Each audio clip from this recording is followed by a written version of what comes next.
Fly me to the moon, let me play among the stars, and let me see what spring is like on Jupiter and Mars. Let rain pour, let rain pour, let rain pour, let rain pour, let rain pour, let rain pour, let rain pour, let rain pour. Fill my heart with song and let me sing forevermore. You are all I long for, all I worship and adore. Let rain pour, let rain pour, let rain pour, let rain pour, let rain pour, let rain pour, let rain pour, let rain pour.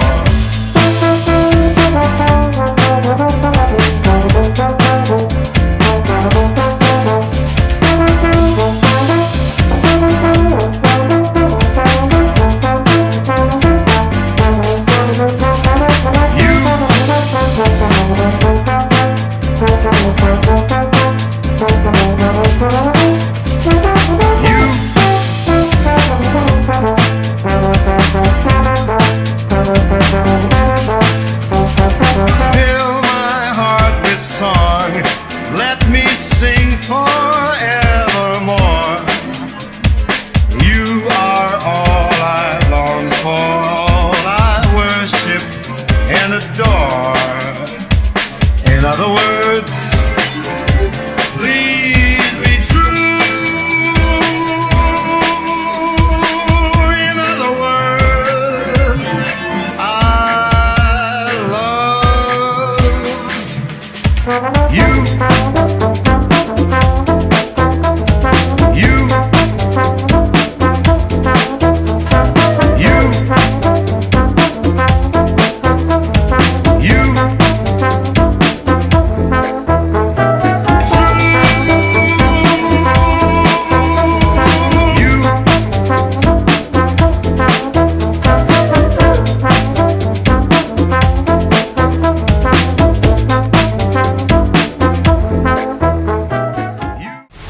Realize that we've been lied to about everything when it comes to space.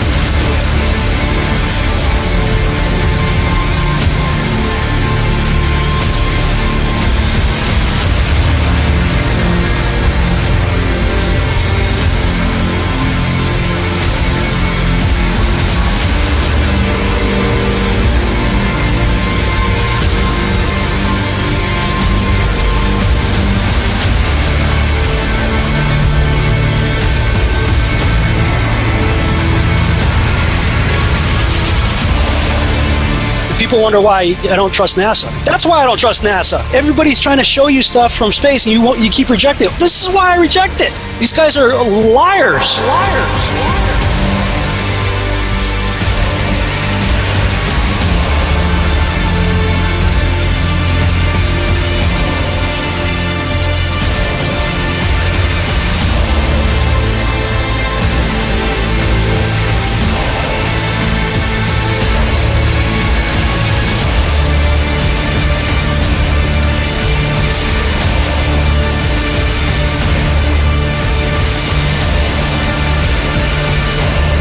NASA, we're coming for you.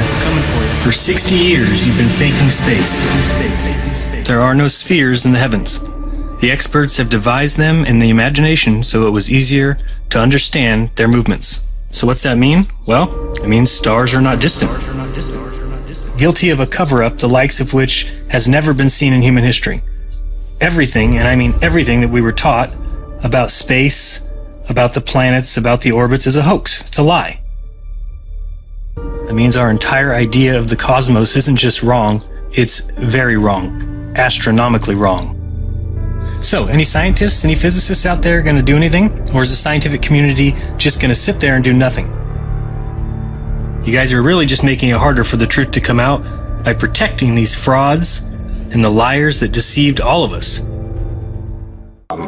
my question is, through your career and your writing and your acting, you've inspired so many people to enter the sciences. How do you balance science with science fiction? They're both the same. The mystery of science fiction is what I'm talking about. Science and science fiction are essentially the same. Space, the final frontier. These are the voyages of the starship Enterprise. Her ongoing mission: to explore strange new worlds, to seek out new life forms and new civilizations, to boldly go where no one has gone before. Space may be the final frontier, but it's made in a Hollywood basement.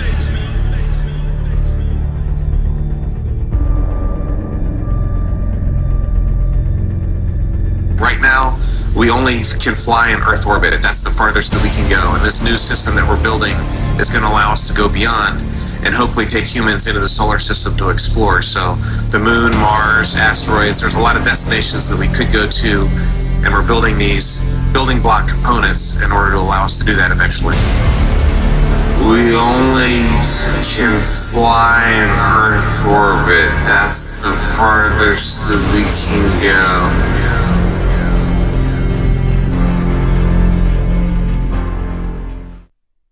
This is the moon as seen from Northern California.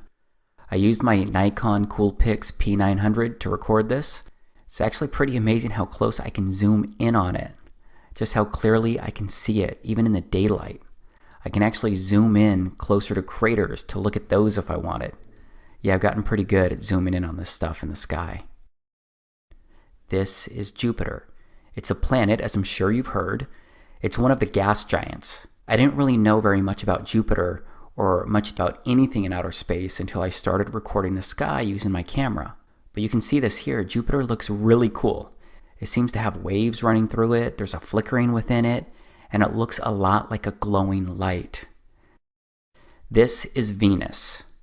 Venus is the second planet from the Sun. It's the second brightest natural object in the night sky after the moon.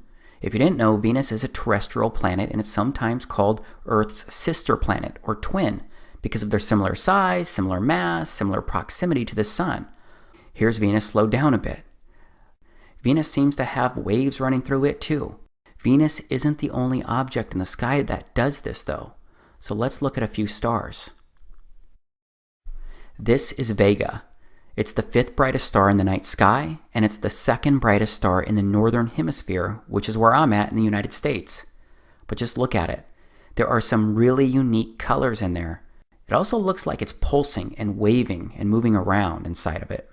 It also has these ring-looking things going around inside of it from its center to the edges. And just like Venus, Vega has some kind of dot right in the middle of it. But let's look at another star. So this is Arcturus. Arcturus looks like a disco ball with so many amazing colors flashing inside of it. Arcturus is the fourth brightest star in the sky and the brightest star in the northern celestial hemisphere. It's straight up amazing and beautiful. This is Polaris. It's also called the North Pole Star, which is also in the northern hemisphere. Notice how this star doesn't move across the frame of my camera. Remember how all of the previous objects I showed you so far, they moved pretty quickly across my lens when I recorded them. Well, as you may know, Polaris doesn't move more than a degree, and all of the circumpolar stars in the northern hemisphere rotate around Polaris. I'm curious if you've ever seen recordings of planets or stars in the night sky like what I just showed you, because there's no doubt the moon looks the same as what you've probably seen, but when it comes to planets and stars, I bet that you've primarily seen images like these. I think it's odd how different these online images look versus what I actually recorded and what I actually observed with my camera. I just wish that some of the normal observations came up at the top of some of the online searches I do. I found a lot of things odd and kind of strange and surprising recently, and that didn't start happening until this year, 2017, because I actually started looking up. I started looking at the daytime sky, started looking at the clouds and how different they can be from one day to the next. I looked at planes flying across the blue sky. I looked at the sun behind the clouds. I looked at the clouds floating across the sky. And I started paying attention to the moon in the daytime, in the nighttime. I started looking at the moon's different phases, its different colors. This is a waxing crescent moon. This is a full moon. And like I mentioned earlier, I bought a unique camera to record all of this. It's the Nikon Coolpix P900. I bought it to personally study all of these things as I looked up and took some interest in the sky. And my interest in the sky and my studies, they led me to look into the missions in outer space. First, I looked into the Apollo missions to the moon. Then I wondered why we hadn't been back to the moon in 45 years. I wondered why even now we didn't at least have a fleet of rovers scouring every inch of the moon, including its other side that we didn't even land on. But apparently there's a competition to get rovers on the moon. But I mean, we have a rover on Mars. Why didn't we at least send one rover up to the moon to constantly observe it, since we no longer send humans?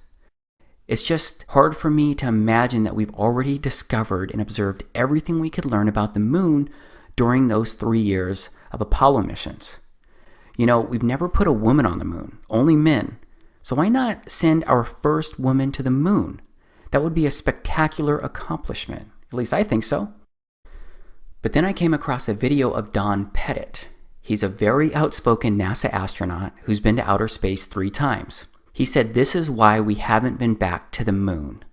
I'd go to the moon in a nanosecond.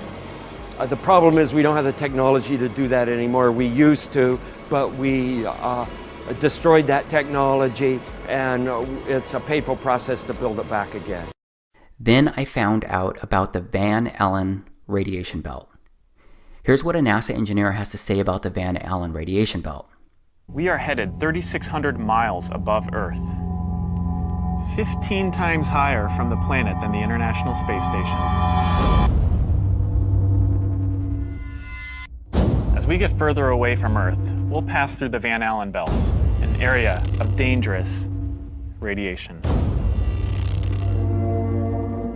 Radiation like this could harm the guidance systems, onboard computers, or other electronics on Orion. Naturally, we have to pass through this danger zone twice, once up and once back. But Orion has protection. Shielding will be put to the test as the vehicle cuts through the waves of radiation. Sensors aboard will record radiation levels for scientists to study. We must solve these challenges before we send people through this region of space. Sensors aboard will record radiation levels for scientists to study. We must solve these challenges before we send people through this region of space. So yeah, I found it really interesting what that NASA engineer said about the Van Allen belt.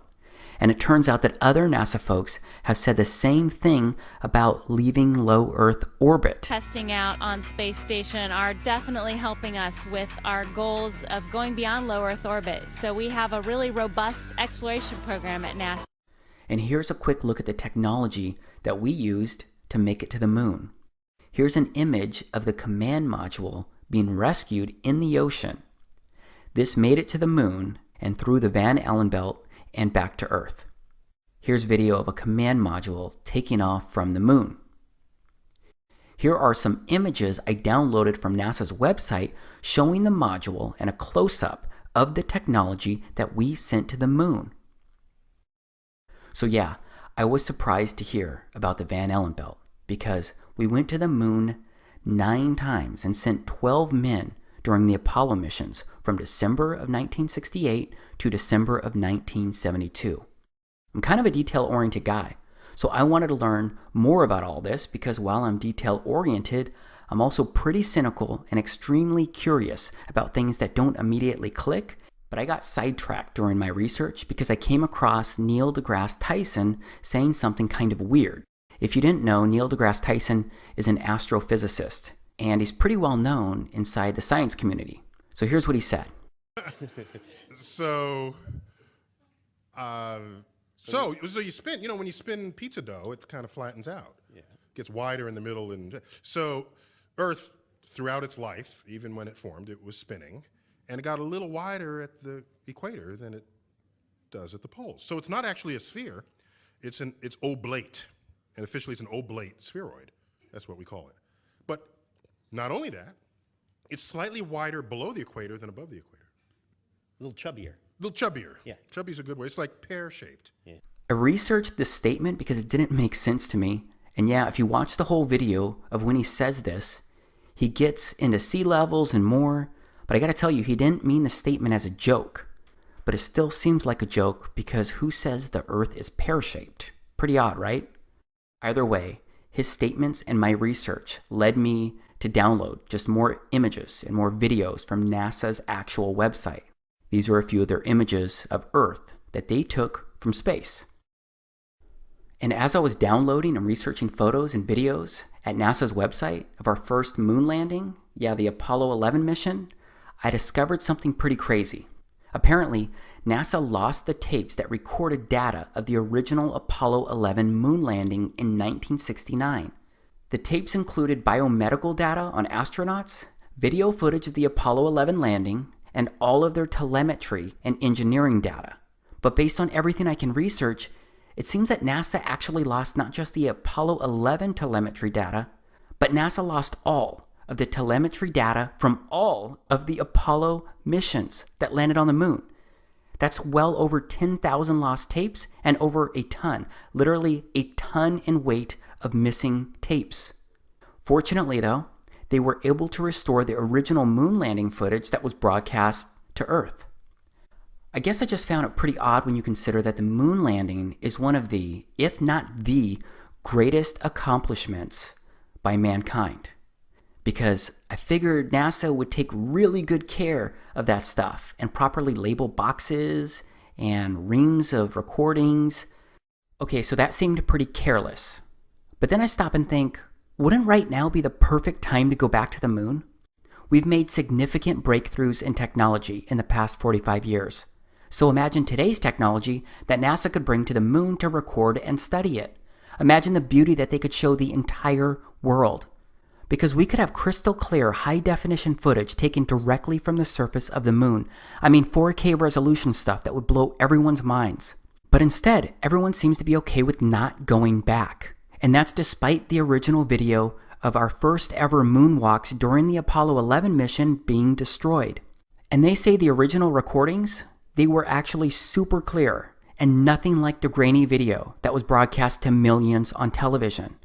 But I guess it doesn't really matter either way, since we destroyed the technology to get back to the moon. That's if you believe what Don Pettit said. So my curiosity compelled me to keep researching all of this stuff. And a lot of what I found, it didn't make a whole lot of sense. Like, why does it look like this flag is flapping or blowing in the wind? And this module taking off looks pretty weird to me. So yes, a lot of the moon landings and stuff surrounding outer space can come across as odd.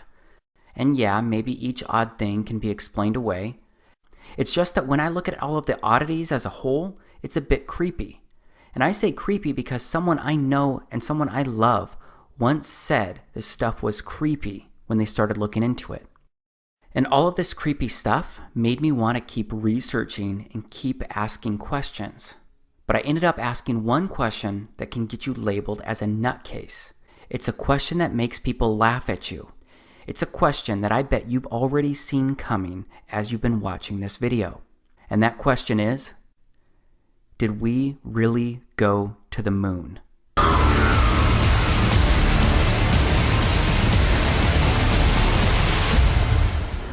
The moon, Mars, asteroids, there's a lot of destinations that we could go to. And this certainly has to be the most historic telephone call ever made from the White House. I just can't tell you how proud we all are of what you have done. Thank you, Mr. President. It's a great honor and privilege for us to be here. A journey to another planet, a manned mission to Mars. I should tell you that the first mission is scheduled to land on Mars on July the 4th, 1997, Independence Day. We will undertake extended human missions to the moon as early as 2015, with the goal of living and working there for increasingly extended periods of time.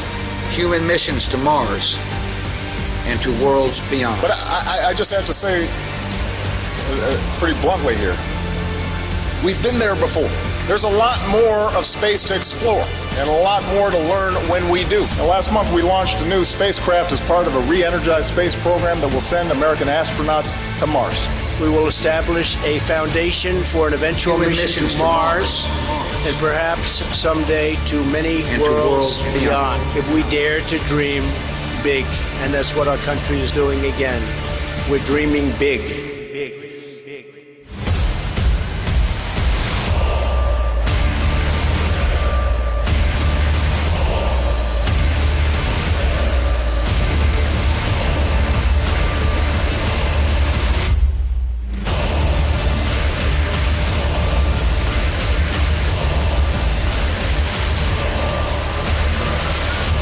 You can tell it's real because it looks so fake.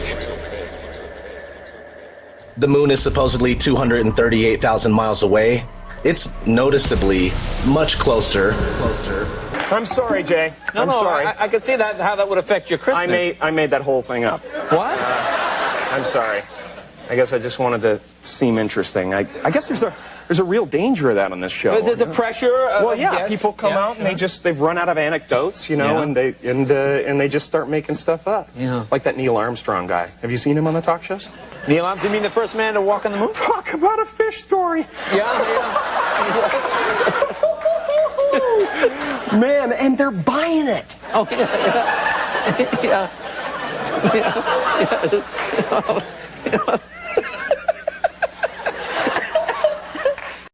Yep, we all know that people get labeled crazy or get called conspiracy theorists for questioning the Apollo missions or if we ever went to the moon. But please stay with me here, okay? I promise that I've really given this a lot of thought, and I've considered how something like this could actually happen. And since we no longer send people to the moon, I started looking into other info and footage surrounding outer space. And I found some interesting things there too.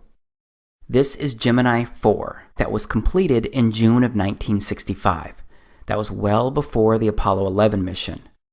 This is the first American spacewalk recorded using an 18mm lens camera, and it recorded at 6 frames per second. But straight up, this looks like stop motion video to me. Back to what's odd. And it's that I can't find any other video of astronauts turning their helmets. A turning helmet appears to be only happening during this first ever spacewalk. Because the thing is that my research showed that the helmets couldn't turn or swivel because they're fixed to an airtight ring base. And once the suit is pressurized, it all becomes extremely stiff. And I don't see the helmet turning again in any of the video for this spacewalk or any others. But there's a lot of footage available that's been taken from the International Space Station, the ISS. This is it here. Of course, a lot of live interviews and videos have been done and recorded from the ISS, and that's resulted in a lot of footage to look at. First, and this one's just kind of really funny to me, it turns out that there's a lot of weird-looking hair on the space station. It's like the hair is gelled or hairsprayed up, like straight up, and it's not supposed to move. Why not just let it flow and showcase its weightlessness? Maybe it would get in the way, but there are also ponytails and such, right? You look like you're in a studio, maybe in Omaha, Nebraska or something. The shot is so clear. Is this a hoax? Are you really in space still? See the hair? Okay, this is a good place to freeze for a moment and transition, because things go from questioning weird hair to deeper levels of strange. See the hair? I don't know. We're going to have to do something for you. Yeah.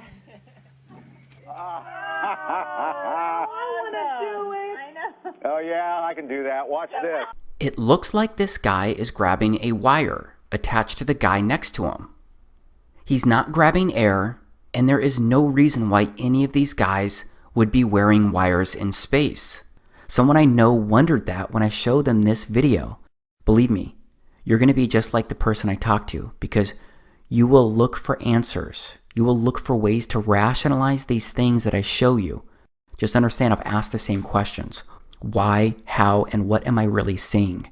This guy with the red shirt looks like his shirt is being pulled by a wire. There are lots of these instances out there that you can research, but it's not exclusive to the ISS. It also happened on the moon itself, and I'll show you that in a moment. But look at the guy in the middle of these men. He looks like he's actually wearing a harness. This was a live interview with Boise State, and look at how awkward this is. Look at this astronaut who turns with his back to us. Pay attention to his back heels. It seems like there may not be enough slack, so his heels stay off the ground. Okay, maybe that's hard for you to believe or see, but look at this awkwardness. This astronaut looks like he's being yanked up by a cable. So how does he get up like this on his own? I mean, the other astronaut did not pull him, but it looks like he was lifted by some external force outside of him, and it's not the guy next to him. Straight up, it appears that these astronauts are attached to cables or some kind of harnesses at times, because it pulls the astronauts in unnatural ways. It even prevents them from falling all the way down. Sometimes they look like puppets on strings due to the way that they're being pulled or moved along. But how else could they be doing this? Well, it could be more special effects and likely something called augmented reality and or green screens. And this is what it looks like. This is an actual video that NASA did. They meant to do this. This is an example of augmented reality. And then there are chroma key screens. So outside of green screens, there are also blue screens. And that's what you're seeing right here. You're seeing the former president being pushed through this NASA area, and behind him is Tim Peake, an astronaut, with what looks like a blue screen, a chroma key screen right behind him. And do you see the green ball? I mean, we can compare footage around that same time compared to what was caught on camera, and you can see it's the same background. It looks like the same deal. And I've only ever found one other video that's ever shown this same checkered blue screen. This is that one other video that I'm showing you right here. But how coincidental is it that they use this blue checkered background, which is extremely similar to ORAD virtual set technology? I mean, this is the kind of stuff you can do on a budget right here, this video. Now here's something else from the ISS. Look at this card floating. This is directly from NASA's YouTube channel. This card, it just doesn't look real. Is there an air conditioner on up there? I mean, look at it. It looks like they're doing everything they can not to laugh. Next, people say that the spacewalks may have been recorded underwater and not on the moon at all. Because, as you can see here, astronauts are definitely trained underwater. So a lot of folks believe that they may have faked the spacewalks by doing it underwater as well. And that seems to make a lot of sense when you study a lot of the spacewalk videos, because you're going to see what looks like a lot of bubbles going all these different directions.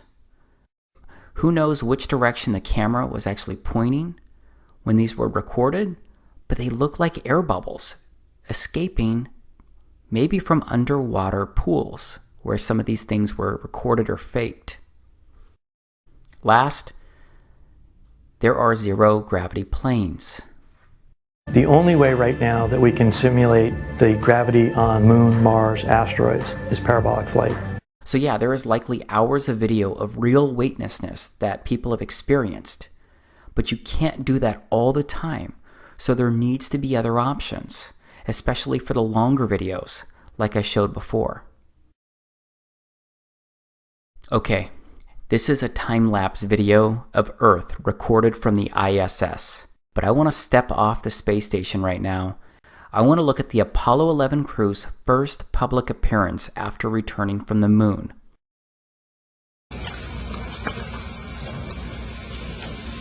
It was our pleasure to have participated in one great adventure.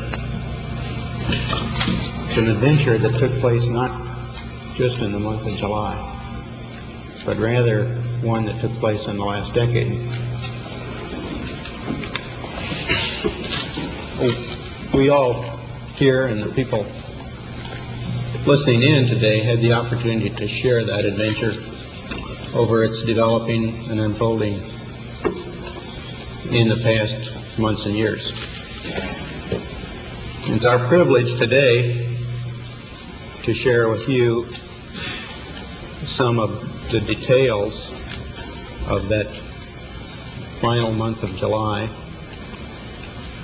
that was certainly the highlight for the three of us of that decade. So a lot of people question that video and the emotions that they showed at this press conference, especially Neil Armstrong, who was in the middle. But yeah, it looks like maybe they were impacted by being on the moon. That could be a significant moment. Just as a heads up, this news conference occurred on September 16th, 1969, and these astronauts returned to Earth on July 24th, 1969. So yeah, it's less than 2 months for them to get their bearings, but it turns out that they did forget a lot in that short time frame. When you looked up at the sky, could you actually see the stars and the solar corona in spite of the glare? We were never able to see stars from the lunar surface or on the daylight side of the moon by eye without looking through the optics. I don't recall during the period of time that we were photographing the solar corona what stars we could see. I can't imagine that he was debriefed and that kind of question wasn't asked. What he saw, what he felt, what he experienced while on the moon. And now listen to Mike Collins, who was sitting to the left of Neil Armstrong. I don't remember seeing any. Neil, you were a little bit concerned, you said about... So now Mike doesn't remember seeing any stars either. We have to remember that the reporter asked about them looking up at the sky and if they could see the stars based on the circumstances. So Mike Collins' answer has got to apply to his experience in the command module itself because he didn't walk on the moon or go down to its surface. But let's look again at Neil's response to what Mike said. I don't remember seeing any. Neil, you were a little bit concerned, you said about... Notice his body language, and it looks like Neil even whispers something under his breath to Mike. Was he telling him to simply shut up? I don't know, but the interaction looks really odd to me. All right, here is another interview with Neil Armstrong. And right after I show you this quick piece, I'll immediately share a few more statements made by other astronauts who shared what they could or couldn't see while in outer space. Mr. Armstrong, I do realize that when you were on the moon, you had very little time for gazing upwards. But could you tell us something about what the sky actually looks like from the moon, the sun, the earth, the stars, if any, and so on? The sky is a deep black when viewed from the moon, as it is when viewed from cislunar space, the space between the Earth and the moon. The Earth is the only visible object other than the sun that can be seen, although there have been some reports of seeing planets. I myself did not see planets from the surface, but I suspect they might be visible. From Mark Cameron. This is from Mark Cameron. Whilst in space, have you ever looked away from Earth into the black void? Yeah. All because the you can time. see. Because you can see the stars. Oh yeah. You know, and pretty much all the time you can see the stars. The sky is a deep black when viewed from the moon, as it is when viewed from cislunar space, the space between the Earth and the moon. Space, and you're on the sun side of the orbit. The sunlight washes out all the starlight, so you can't see any stars, just like here on Earth. There's all the stars there, and the cool thing is about it, you can see it during the day. Yeah, you can, and there's more than stars. You can see planets. You can see moons. You see the gas Magellan clouds of the you Milky Way see galaxy. the Magellan. Pretty much all the time you can see the stars. Then when you look out into deep space away from the sun, it's the darkest black you can imagine. So this black space you're looking at on your screen right now could or couldn't be what you see when viewing outer space from outer space. I guess you have to go to outer space or walk on the moon to confirm this truth for yourself. But I'm going to stay focused on the objects in outer space because I want to ask why the images of stars and planets taken by satellites in space look so different to what I actually observe with my camera. Here's Venus again, as seen through my Nikon P900. Here's Arcturus again. Here's Vega again. Here's another star, Antares. It looks pretty cool too. I showed you my online research earlier, except I can't find any video of these amazing stars or planets that were taken by NASA. Now we're looking at NASA's website. From 1,000,000 miles away, NASA camera shows moon crossing face of Earth. It says a NASA camera aboard the Deep Space Climate Observatory Discover captured a unique view of the moon as it moved in front of the sunlit side of the Earth last month. The series of test images shows the fully illuminated dark side of the moon that is never visible from Earth. The images were captured by NASA's Earth Polychromatic Imaging Camera, EPIC, a 4-megapixel CCD camera and telescope on the Discover satellite orbiting 1,000,000 miles from Earth.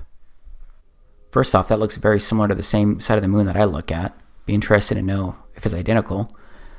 But here below it says, this animation features actual satellite images of the far side of the moon, illuminated by the sun, as it crosses between the Discover spacecraft's Earth Polychromatic Imaging Camera EPIC and telescope. This is supposed to be the moon passing the Earth from 1,000,000 miles away. So yes, at the same time, I'm criticizing and thinking that their video, their animation doesn't even look real. But I'm also still wondering why we just don't have more videos by NASA of outer space itself. But there are some recordings out there. There's the Cassini spacecraft out there near Saturn that recently plunged into Saturn. And then there is the Juno spacecraft observing Jupiter. But I'm sorry, all of these look like CGI images to me. They just don't look real. So these spacecraft are satellites, right? What about satellites in general? I looked up satellites online, and the satellites are all CGI or fake-looking images when I search them. That doesn't prove anything, but it's another place where primarily CGI images are found when you start researching this kind of stuff. And I do think there's a lot more CGI out there, because there's more stuff that just doesn't seem right when you start looking into it. Like the SpaceX missions. These are landings recorded by SpaceX and published by them. This is CRS-6. This is CRS-8. This is CRS-10. This is CRS-11. Again, this just doesn't look real to me. And how can a rocket steer a landing like this?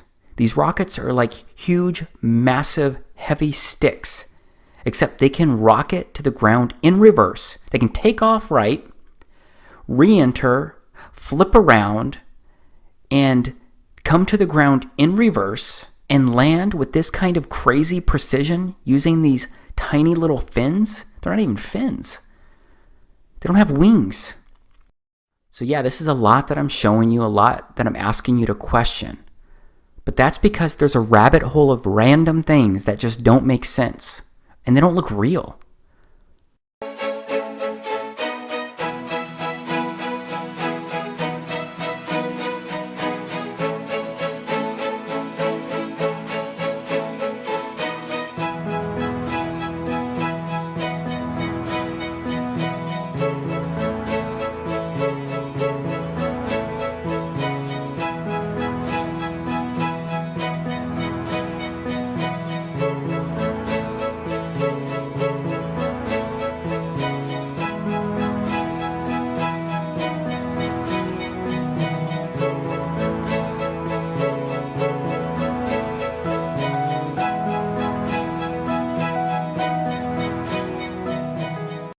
Over the years, I made several videos regarding so-called astronaut Don Pettit, basically the head of mockery when it comes to NASA.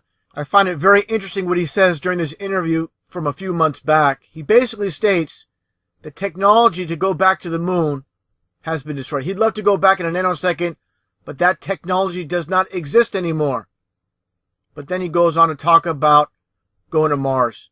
Okay, first off, before even showing this video clip with him speaking about, again, this technology, which I find very bizarre, saying it's been destroyed. How was it destroyed? He doesn't go into details how this so-called technology that they used to go to the moon years ago has been destroyed. Let's take a look first off, again, when it comes to mockery in this video clip. Basically, again, mocking his audience, his followers, during this presentation. Take a listen to what he says here. Astronauts are really, really good at making pictures in space that look like you've never left the planet. In fact, it's almost hard-pressed to tell whether you're in space or not in this picture. You know, we've got some fancy backdrops, I guess. What a strange person this is. You know, basically, again, if you follow my channel and see my previous videos on this so-called astronaut Don Pettit, of course, none of these men have been in space. They're nothing more than basically actors playing a role on the world stage, making the masses, the millions upon millions of people throughout the world believe they've been in space when they've never been in space at all. Now I'm going to play the video clip itself with Don Pettit again being interviewed. Just very bizarre interview. Not going into details how this so-called technology to go to the moon has been destroyed. And at the very end, I'll point out something very interesting what he says. People need to read between the lines. Take a listen. I'd go to the moon in a nanosecond. The problem is we don't have the technology to do that anymore. We used to, but we destroyed that technology, and it's a painful process to build it back again.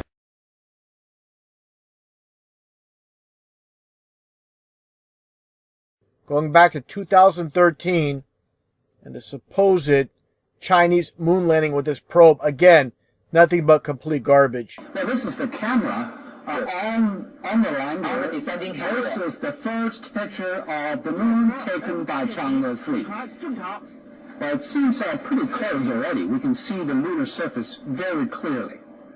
Yeah. Yes, it is only a few kilometers above the lunar surface. And because there is no atmosphere, so it's a very clear image. And it is daytime. It is also daytime. The lighting is perfect for picture taking. This is a picture taken by China. For the sake of the video, I'm going to speed this up a little bit and just show again how ridiculous the supposed probe moon landing by the Chinese space program. It's a complete joke. The pictures taken on the camera of Chang'e 3 of the lunar surface. These are the last 30 minutes for the journey of Chang'e 3 until it landed on the moon. What exactly is taking this footage of the supposed moon landing? Well,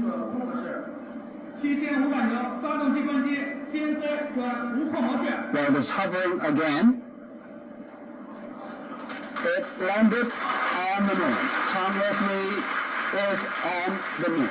The first. These people must feel completely ridiculous clapping over some CGI fakery. But they're just doing their job, and I'm sure they're being paid very well. Chinese lunar probe is on the surface of our celestial neighbor, the moon. But going to Mars should be one of the next series of steps that humans do. The first step should be going back to the moon for a number of technical reasons and exploration reasons, and then after that, Mars, maybe high orbit in Venus atmosphere, maybe going to Europa. There's all kinds of targets to go to, places of interest in our solar system. The only limit to human future is in our own imagination. And then there is a film positioning itself as a documentary called A Funny Thing Happened on the Way to the Moon. And while it looks like there's some disinformation in this video, it does address a few things that kind of make you think twice. It does seem to address some valid questions. Here's some video from it. The cost of the 3 moon rovers in 21st century currency? Nearly $60 million each, though they had fewer parts than a Jeep. Where was all this money going? Then there's the flag, blowing in the wind at least twice, on the atmosphereless moon. Here the editor cuts to a still shot of the flag, just as the effect becomes noticeable. Here it is unchecked. This rare clip, attained decades ago, was never re-released with the inevitable increase in experience and scrutiny. To demonstrate 1/6 gravity, a bouncy, floaty feel to the astronauts' movements would be similarly achieved with relative simplicity. Slow motion. You are viewing the scenes as they aired more than 30 years ago. Now let's look at them with the speed doubled.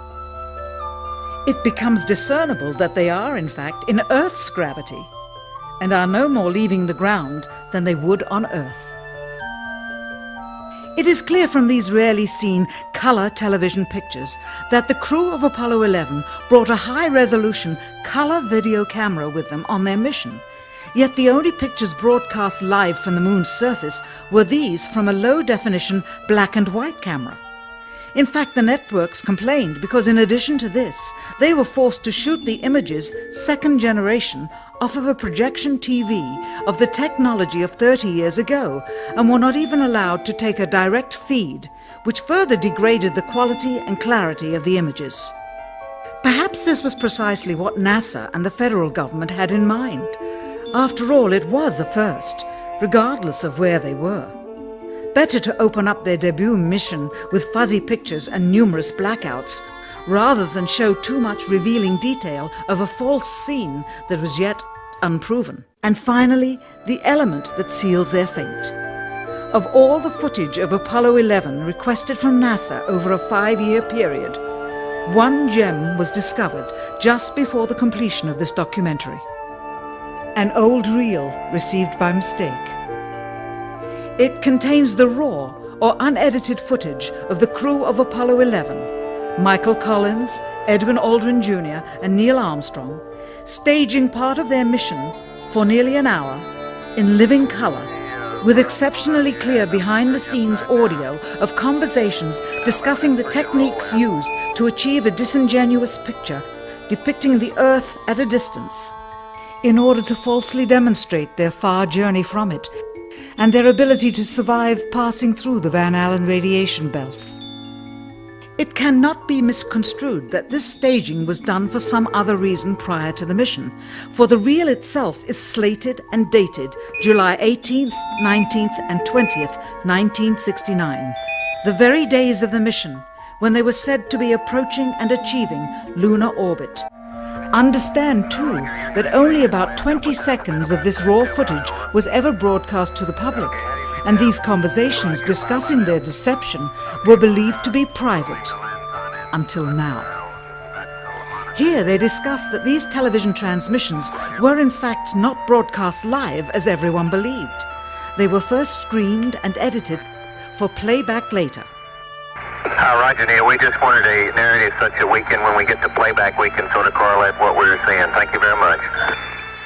Here they discuss the fact that they have turned out the lights and have blocked out sunlight from entering the spacecraft through the other windows, as to not cause any reflected light to fall onto the spacecraft's wall in the foreground. Okay, very good. Well, we shut out the sun coming in some of the other windows into the spacecraft, so it's looking through the number one window, and there isn't any reflected light. We only have one window that has a view of the Earth, and it's filled up with the TV camera. This is where the astronaut is back in view, but the lens was supposed to be on the window. Is it legitimate? I don't know. There's just so many weird things about the Apollo missions when you research them. And again, I'm not vouching for a funny thing happen on the way to the moon, but it does address a few questions that seem to make sense, that seem to be worth asking. And then there are the space shuttles, which are supposed to be gliders when they re-enter our atmosphere and they land. So space shuttles don't have the appearance of what you would think is a glider, and they make what appears to be lots of crazy loud jet propulsion noises when landing on runways, just like regular jets do when they're landing.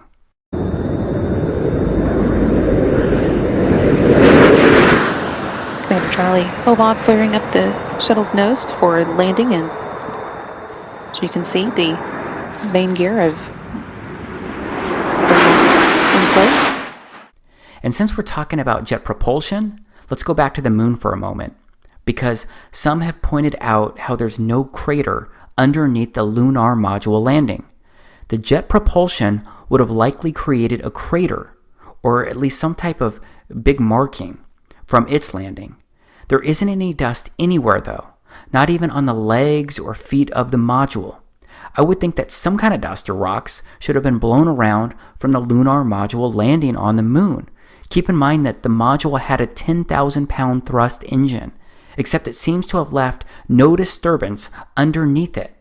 Also, Neil Armstrong is sitting on top of that engine when it's initially landing on the moon, but he's heard clear as day when they're landing. 60 seconds. Lights on. Forward. Forward. 40 feet down, 2.5. Picking up some dust.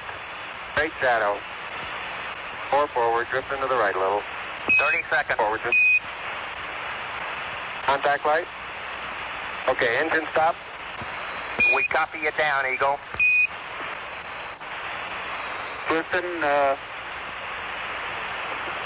Tranquility Base here. The Eagle has landed. Without GoPro or fisheye lens, when I send a balloon up 100,000 feet and it shows the horizon flat, I can't go against that. When I see skyline 60 to 100 miles away, when spherical geometry says they should be behind the curve, all this stuff isn't adding up.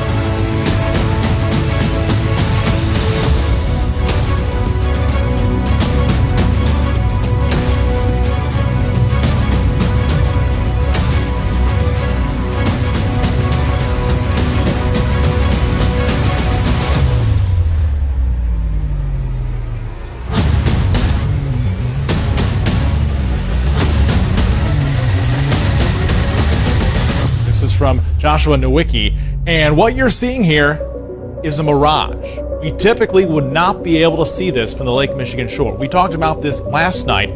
Conditions are right on the lake that we're actually seeing a mirage of the Chicago skyline. Fool me once, shame on you. Fool me twice, shame on me. I say, continue to believe pathological liars and you're an idiot. By the way, how much money is being spent on space? You should emblazon this in your head. Here it goes. This is the pie chart. $330 billion a year is spent on space. Spent on space. Spent on space. Spent on space. The mayor demanded that. What the mayor demanded that the chip. What the mayor demanded that the chip. As a response to allegations, I seem to have something stuck in my. Oh, here we go. Sorry about that. In other news, the Prime Minister of Sweden visited Washington today, and my tiny little nipples went to France. What did he just say? Check the prompter. There just seems to be so many questionable circumstances involving NASA. And yeah, this next one, I'm talking about the Space Shuttle Challenger of 1986 that exploded soon after takeoff. And please know that I'm taking this one carefully but seriously, because this one involves life and death.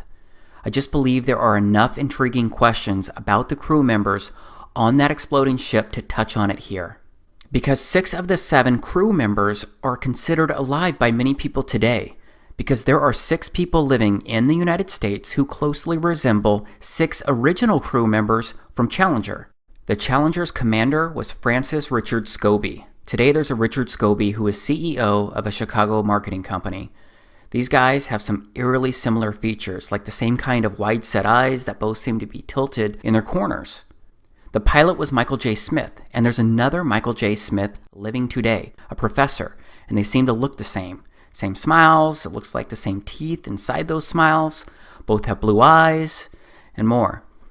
One of the mission specialists was Ronald McNair. It turns out that he has a brother named Carl, who's living today, and they look like they could be twin brothers. Another mission specialist was Ellison Onizuka. He also has a lookalike brother still alive today, and his brother's name is Claude. Another mission specialist was Judith Resnick, and there's a Yale law professor with similar features and identical name living today. And then there was the teacher Sharon Christa McAuliffe. Well, there is a Syracuse professor named Sharon A. McAuliffe who looks a lot like the original crew member with the same first name and last name. Again, I do not take sharing this information lightly because it is a serious thing when you question if people may have really died. So I don't know about this for sure. I just know that the odds seem pretty crazy that 6 of the 7 crew members have people living today with appropriately similar ages, nearly identical names, and strikingly similar features. And what about the fact that we're now planning to send humans to Mars, and we want to colonize it? So forget about inhabiting the moon, which would be way easier because it's way closer, and we've already put people on the moon, but instead let's go inhabit Mars, which is much further away and way harder to get to. So everything I've shared so far, to me it's really bizarre and odd. Much of it doesn't add up, if you ask me, but still, many of you will find explanations. There's a lot of info out there, but based on what my eyes have seen, based on using my own personal logic, even if I wanted to eliminate half of the things I just showed you as untrue, I simply can't explain away the other half as untrue because there is too much that just doesn't make sense in my head. But after looking over all of the information and evidence surrounding our explorations into outer space, the moon landings, and what science teaches me about it all, based on what I can actually observe and prove myself, I'm now at the point where I don't believe we ever went to the moon. I don't believe we've gone to outer space in the way that they tell us. I don't believe an International Space Station is orbiting the Earth. I don't believe it's possible. And there are many more extremely compelling reasons why I believe this, beyond the limited information that I've presented so far here. Of course, I promise to show you much more here, but I want to pause before moving on, because this information may be new to you, and that can make it hard to believe or even consider. You may be laughing at me right now, or wondering when Dave lost his mind and went full conspiracy theorist. I used to think that it was crazy before I started researching all of this. But what if it was possible? What if what you've been told was not the truth? Or maybe it was full of half-truths? Would it be the first time that someone lied to you? Would it be the first time that your government lied to you? It's easy for me to say that, especially when you may be thinking the opposite.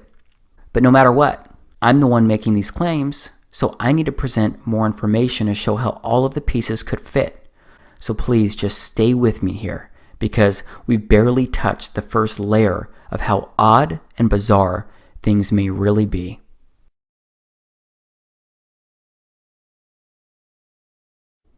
Okay, Earth is what we're going to get into right now. We're going to focus on the place that you and I both live and exist. First off, what does the Bible say about Earth? Let's look at the first book of the Bible and see how the story of creation begins.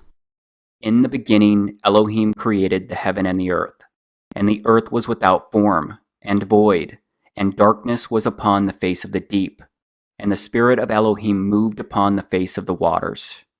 So that said earth came into existence on the first day of creation, except the God of the Bible withheld the creation of the sun, moon, and stars until the 4th day, which is revealed inside Genesis chapter 1, verses 1 through 14. So the way that I read that is that earth is unique and it holds center stage inside God's creation. But whether you are a Christian or not, isn't it at least possible that earth could be the center and heart of everything? But whether you believe that earth is the heart or not, it turns out that it's really hard to get good photos of earth. And obviously, we have to go to outer space to get photos of earth itself. This is an article at the White House, A New Blue Marble, July 20th, 2015. NASA releases its new blue marble photo, first such photo since 1972. No one on this planet had ever seen a whole picture of the Earth until 1972. And you can see it's also at medium, and that's where I'm going to go to now to look at that because it has a cleaner layout. You can see it's the same deal by Scott Kelly, NASA astronaut. No one on this planet had ever seen a whole picture of the Earth until 1972. Then you get the blue marble. This is a photo of it. It was the first full photo of Earth taken on December 7th, 1972. And that was the Apollo 17 spacecraft that took that. You got another photo here. Looks a little different. Okay, you got another image. Another image. So why is the blue marble a bigger deal than these? Turns out it's quite tricky to take a good photo of the entire Earth. The planet is big, and there's a lot of lighting issues. As a result of these challenges, NASA, NOAA, and other science agencies most often rely on composite images to depict our planet. These images stitch together multiple high-resolution snapshots taken by satellites already in orbit to produce one seamless portrait of the Earth. And that's what the three photos above are, composite images, produced by NASA over the past 15 years, released respectively in 2002, 2007, and 2012. Composite imaging is an extremely useful tool for helping people understand the Earth, like this black marble, which, by stitching together multiple views of the planet, shows a full global view of the Earth's city lights. That's why today I am excited to see that NASA has released its new blue marble, the first of many more to come later this year.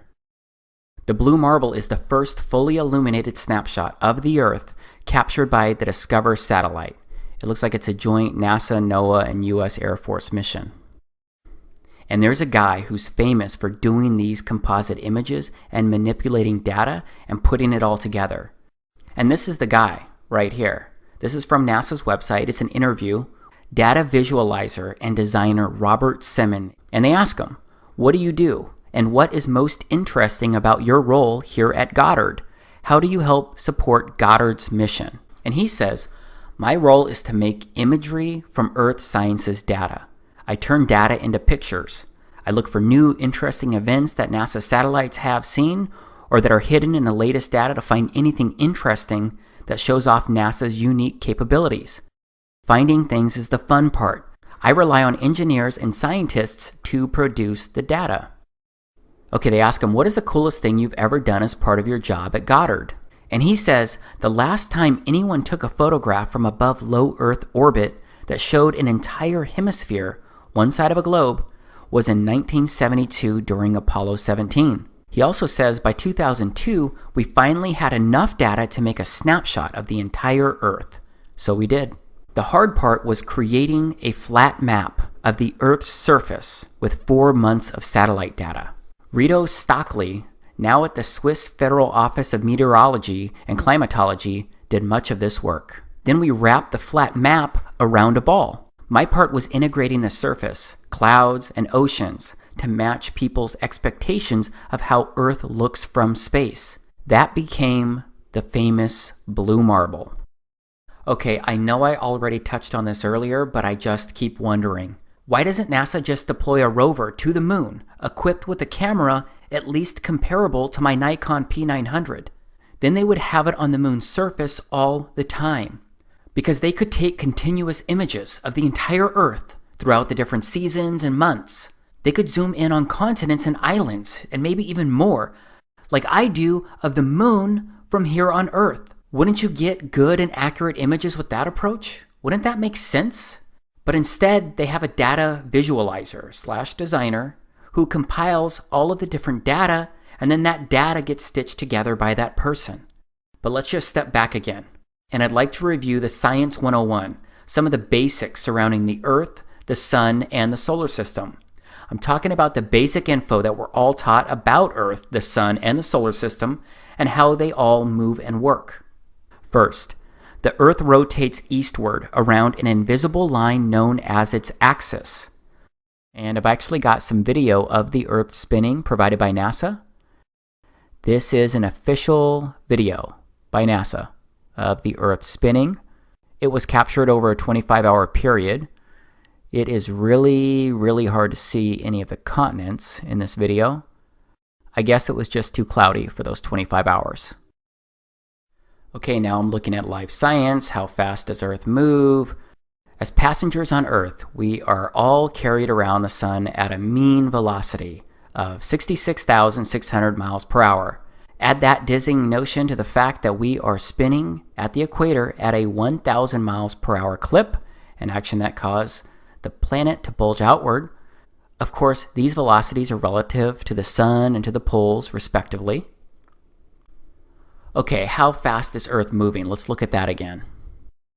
As an Earthling, it's easy to believe that we're standing still. After all, we don't feel any movement in our surroundings.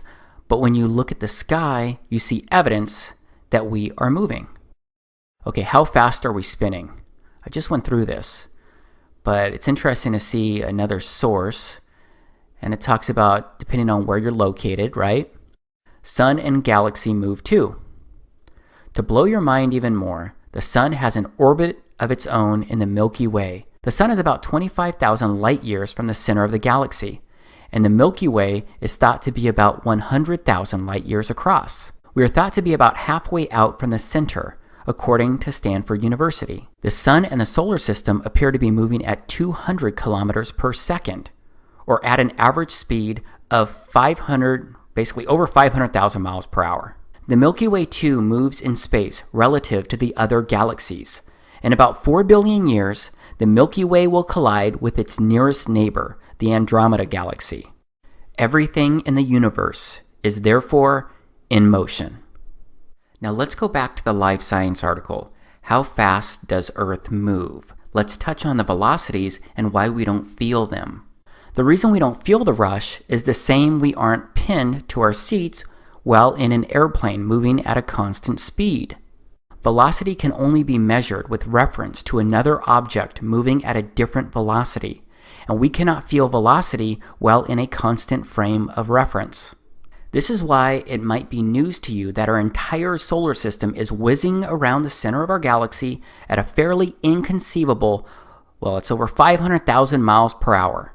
The galaxy is also moving with respect to other galaxies in the universe. And for all we know, the whole universe is moving, but now we're getting into great unknowns. Okay, so I just went over a lot of numbers, but it's all basic stuff. But that's pretty fast, right? I do think that it's kind of odd that we don't feel any of that spinning or rotation. I think these speeds are mind-blowing when you try and wrap your head around them or even imagine them.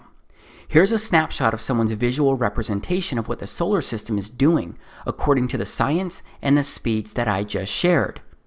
I think it's pretty wild when you just stop and look at this and think about it, because we're just flying through space. We're just a big rock moving around with other big objects. I do find it interesting that we're taught all of this as fact, except there are a lot of great unknowns, and all we have are primarily CGI videos and composite images to look at and review. And if you aren't picking up what I'm putting down, then let me be really blunt here. I don't believe this visual representation is accurate. I believe something else could be true. And it's all based on the foundation that we never went to the moon. It's all based on the belief that we have not explored outer space.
The sun, too. Which is why on a flat Earth the sun is able to set due to perspective.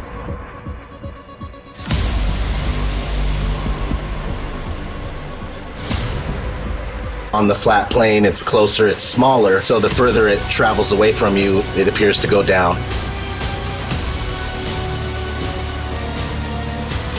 It's far enough away to where you can't see the light.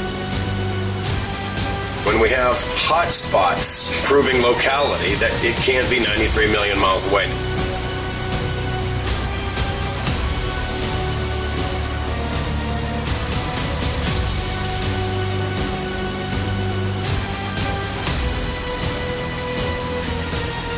We are looking at a very local sun.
wheels within wheels with eyes all around. Would you like to see the eyes and the wheels all around and the eyes all over the wheels? I'll show you those eyes. Here are the wheels with the eyes. The stars, the hosts of heaven, God's creation, the ones, each star has its name, as it says in the scripture.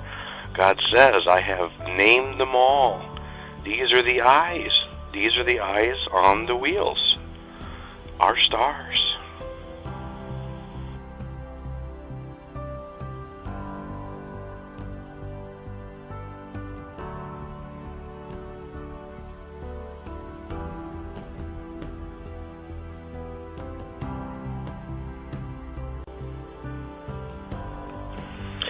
I just can't help but to quote from Isaiah 40:26.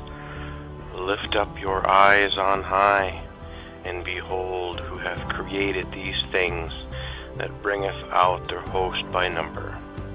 He calleth them all by names, by the greatness of his might, for that he is strong in power, not one faileth. This is what people have been missing this whole time, and it's been right in front of our faces in the scripture. This is what God was showing Ezekiel. The wheels within the wheels are the belts that surround Earth. NASA calls them the Van Allen belts. These are the invisible belts of magnetic energy within the torus that keep everything in motion, everything moving like a fine-tuned clock. All the eyes that Ezekiel saw was the stars. All the stars are created by God. They are the luminaries. That is what makes up all the eyes that is being spoken of. What Ezekiel saw was the absolute pure beauty of our home that God created for us. This is what Satan wants you blinded to. This is the absolute magnificence that Satan doesn't want you to see. This is why they mockingly show you that image in Game of Thrones and other movies, the wheels within the wheels over the flat plain earth. They're showing you the truth right in front of your face, and they laugh because you don't understand and you don't see. This is the beauty, this is the sheer absolute beauty of the world that God created, and he called it good.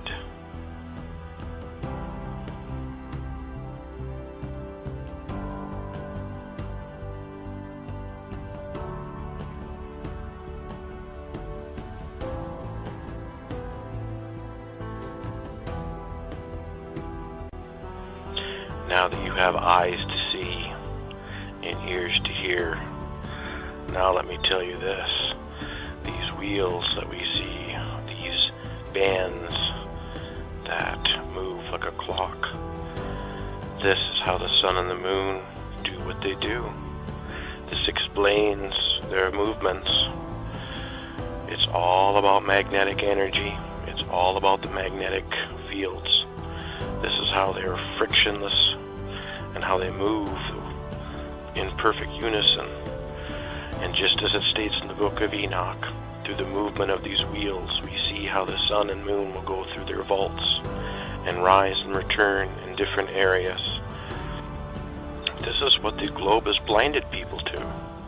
The absolute truth of what God said all along. It has been here the whole time in the scriptures. Instead, we choose to listen to NASA. Instead, we choose to listen to the idiot box. Instead, we choose to listen to scientists, and we heap amongst ourselves teachers that teach us absolute lies to keep us in the dark.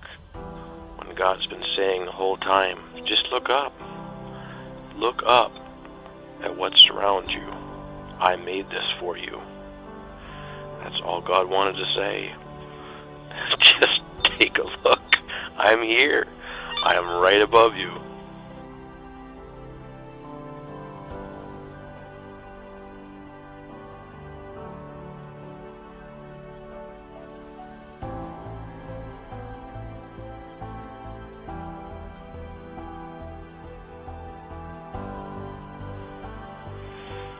take comfort knowing that when you step outside and gaze up into that starry wonder of God's creation, just know that our Father in heaven is sitting up there right now, staring down at all of us, watching our every move.